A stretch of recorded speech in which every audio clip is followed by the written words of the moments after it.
Welcome back to my channel mum's blog. आशा करो अपना सकलोरे ভাল লগতে मोरो ভাল। তেতিয়াহ'লে আজিৰ ভিডিঅ'টো আৰম্ভ কৰোঁ। আজি মই কি কৰিলোঁ আপোনালোকক দেখাওঁ, আপোনালোকে চাই থাকিব আৰু ভিডিঅ'টো ভাল লাগিলে লাইক কমেণ্ট শ্বেয়াৰ আৰু ছাবস্ক্ৰাইব নিশ্চয় কৰিব। আপোনালোকে বহুত কমে লাইক কৰে, ছাবস্ক্ৰাইব কৰিবলৈ পাহৰি যায় হয়তো।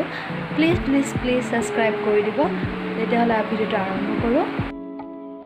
এয়া মই ৰাতিপুৱা ব্ৰেকফাষ্টৰ বাবে আৰু লগতে টিফিনৰ বাবেও এনেদৰে বন্ধাকবি লগত কণী মিহলাই ভাজি ল'লোঁ। এনেদৰে ভাজিলে খাই ভাল লাগে, আপোনালোকেও ভাজি খাব পাৰে।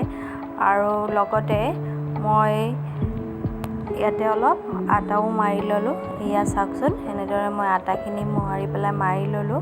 তাৰপিছত আজি এইকেইদিন মই প্ৰায় দেখি আছিলোঁ এনেদৰে পৰঠা বনোৱা।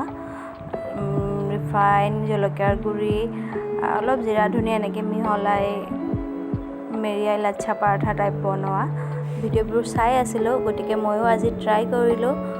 এয়া চাওকচোন, মই বনাই আছোঁ, কেনেকুৱা বা হয়। ফাৰ্ষ্ট টাইম ট্ৰাই কৰিলোঁ, ময়ো বিশেষকৈ গম পোৱা নাই বাৰু কেনেকুৱা হয়, চাওঁ বাৰু।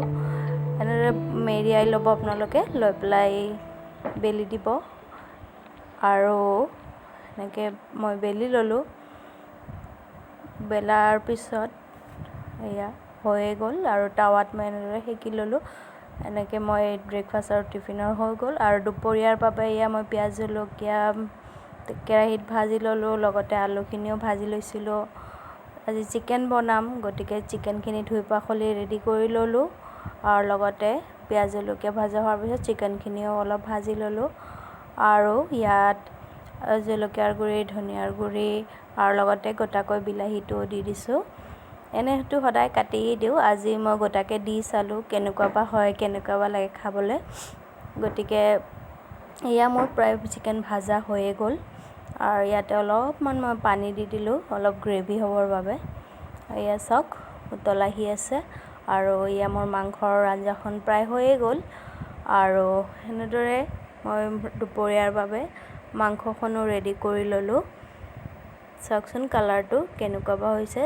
তাৰপিছতহে মই চুনুক আনিবলৈ স্কুললৈ গ'লোঁ। স্কুলৰ পৰা আমাৰ চুনুৱে বৰষুণত গা ধুইছে। কেনেকুৱা লাগিছে? মজা, নেচাৰেল শ্বাৱাৰ।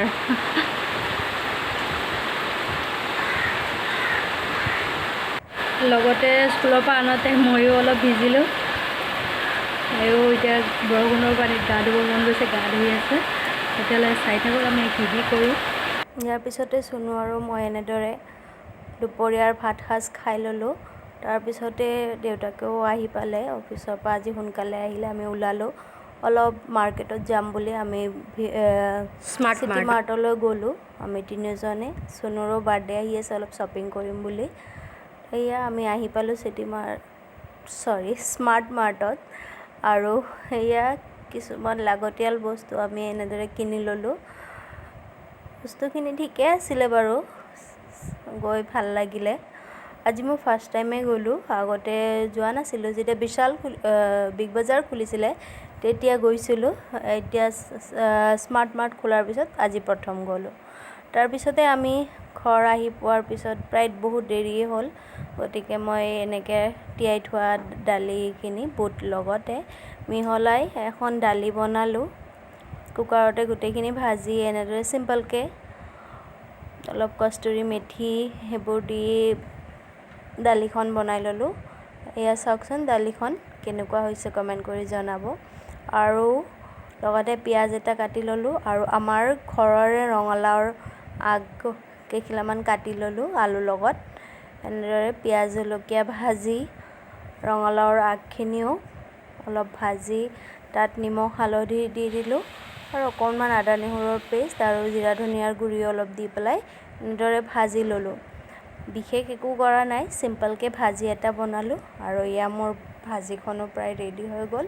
তাৰপিছতে ৰাতিৰ সাজো আমি তিনিওটাই এনেদৰে চিম্পলকৈ খাই ল'লোঁ। আৰু লগতে দিনৰ মাংসও আছিলে বাৰু অলপ, এয়া মাংসখিনিও লৈ ল'লোঁ লগতে। তাৰপিছত এটা বস্তু দেখাবলৈ আপোনালোকক পাহৰিছিলোঁ, দিনতে আহিছিলে বাৰু।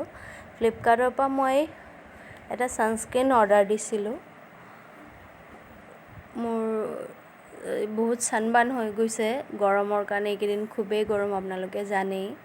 সেইকাৰণে মই ৱাওৰ এটা ছানস্ক্ৰীণ অৰ্ডাৰ দিছিলোঁ। প্ৰডাক্টটো আহি পালে আৰু লগতে প্লান ছিডো দিছে, এয়া চাওক। মোৰ ভিডিঅ'ত মোৰ দিনটো কেনেদৰে সময়বোৰ কটাওঁ হাজবেণ্ডৰ লগত, ছোৱালীজনীৰ লগত, সেইখিনিকে অলপ দেখাবলৈ যত্ন কৰোঁ আৰু লগতে কিছুমান ৰেচিপিও দেখাওঁ, যিটো মই কেনেদৰে বনাওঁ সেইখিনি। আপোনালোকে সকলোৱে জানেই বাৰু বনাবলৈ, তথাপি মই কেনেদৰে বনাওঁ সেইখিনিকে দেখাবলৈ যত্ন কৰোঁ। আৰু আপোনালোকে ভাল লাগিলে প্লিজ লাইক কৰিব।